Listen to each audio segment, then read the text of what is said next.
This AEON is a Lord Ravager and I can't stop thinking about it. Yo everybody, and welcome back to Nova's Instance, where I take the time to yap about something that I can't get out of my head. The last time I talked about what I really thought about the Path of Elation, and you guys really seem to like it. And this time I want to talk about my favorite AEON, Lon the Hunt. Because yes, I do consider myself an Elation erudition follower, but ever since reading about the Rainbow Arbiter, I am convinced that this AEON is the most unintentionally funny AEON in the game. And while AHA is silly for making emanators out of worms and such, that much is intentional and for the sake of entertaining themselves.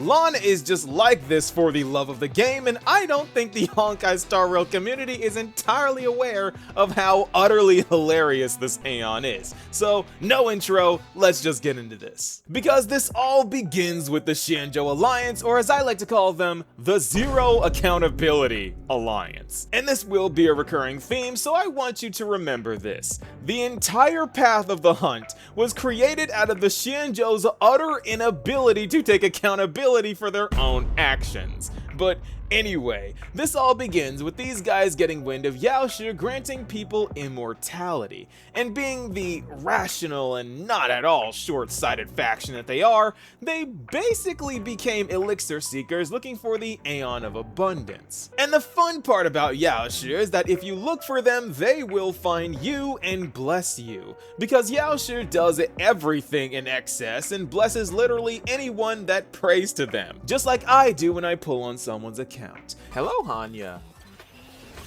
There she is. Our 20th blessing of the stream, E2 Evanesia. Just like that. A double. Oh, that's well. That's super duper early though. Oh, wait a second. There it is. Very nice. Oh my gosh, whoa! So the Xianzhou people get blessed and they are happy, until they start to get absurdly old and they realize that their bodies quite literally cannot handle the immortality that they have, and they start to get Mara struck. Now, before I continue talking about the Mara, there is research that has been done that suggests that the Mara is being caused by the buildup of memories, and people who fight a lot tend to get post-traumatic stress, and this makes them Mara struck even faster. So, do you know what the Zero Accountability Alliance does? They base their entire culture around fighting and dying in wars, and somehow mental gymnastics their way into believing that Yaoshi is the cause for the wars that they themselves provoke and start. So now they hate the Aeon they themselves searched for, and now want to get rid of the blessing that they themselves prayed for. And this has gotten so bad that they now want to kill Yaoshi. But that's getting ahead of ourselves, because after worshipping Klapoth and then also Noose, yes, they Aeon swapped twice because these people do not know what they want with their lives, they battled against more abundance beings, and Lon ascended from a literal prisoner who made a deal with the head honcho Heliobus named the Flint Emperor and scammed the heck out of him. Because long story short, the Flint Emperor got imprisoned on the Jewel Ming and was forced to serve as a power source due to the Heliobi being immortal, unkillable balls of energy, and the deal was the Emperor gives the man power and lets the Flint Emperor possess him in return. But the problem is, the man was a criminal who had no intention of holding up his end of the deal, and this guy used this power from the Flint Emperor to fire the very first Lux arrow, and then he disappeared without a trace. So the Heliobi are big mad now, and for good reason. Their leader should be free. But the problem in all of this is that the criminal who lied his way into getting power then went on to ascend into the Aeon of Friendly Fire. And the entire reason why I made this video is because Yao Guang said this. And without temperance, the consequences of the hunt are no different from destruction. But you see, Yao Guang understands this, but I don't think Lon does, which is hilarious to me. Because this Aeon, after ascending, has done absolutely nothing but cause problems for the entire cosmos. It is so bad that the Galaxy Ranger leader and their own Emanator actively pray for them not to intervene. Oh, Skybow, please, do not cast your gaze here.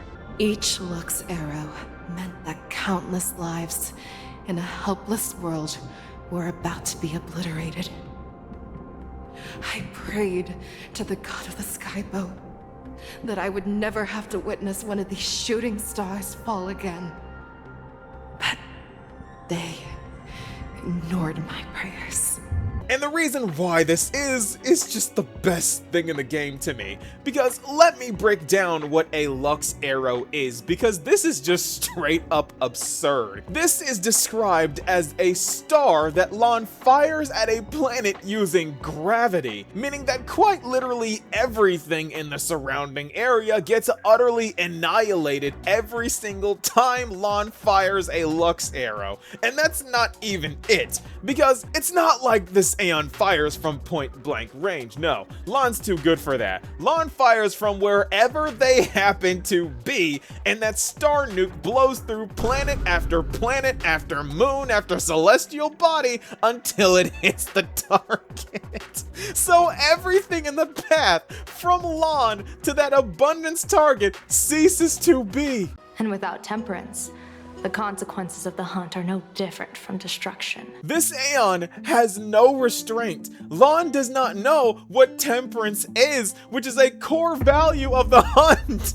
And this is shown through what they target and their lack of any and all regard for their own followers. Because I call the Rainbow Arbiter the AEON of friendly fire for a reason. Because you know this Foxian general that we see rescuing little Fei Xiao and giving her cute little head pats for escaping the Borison? Her name was Yue. She died to a Lux arrow from Lon. Yes, Lon killed their own Emanator due to a lack of temperance. But that's not even it, because Fu Xuan and Yao Guang's master Jing Tian also died to a Lux arrow. But even though that was in the improv tour trailer, that was not the worst one. Because do you remember Dan Shu, that abundance lady leader of Sanctus Medicus? Well, the entire reason why she crashed out and resurrected this faction that should have been gone in the first place is because her friend Yu Fei also died to a Lux arrow when Lon hit a hospital.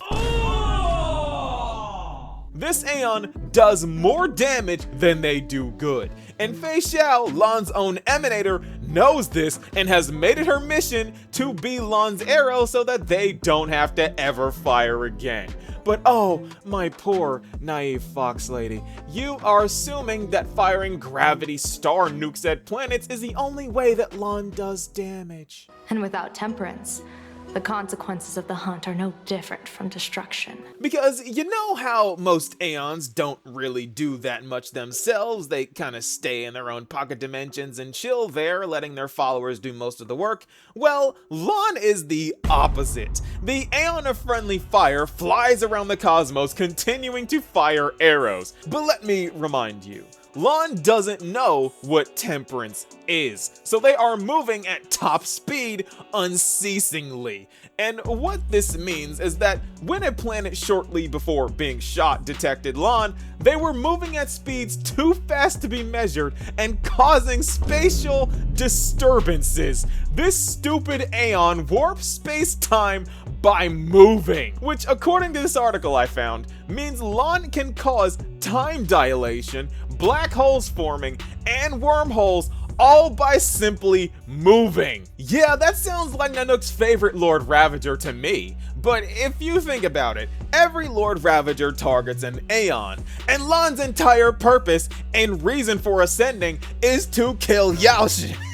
This AEON is a Lord Ravager. So to bring this all together, Lon is from the abundance, because all Xianzhou natives are, then died and then ascended with the goal of killing the AEON of abundance, and proceeds to act without any kind of temperance in the way of destroying their own followers, along with all that they hate. How is this different from a Lord Ravager? This is literally a Lord Ravager backstory. They are from the path they want to kill, and they ascend with the goal of killing an Aeon in mind, and they all die in the process of becoming a Lord Ravager. Lon is a Lord Ravager.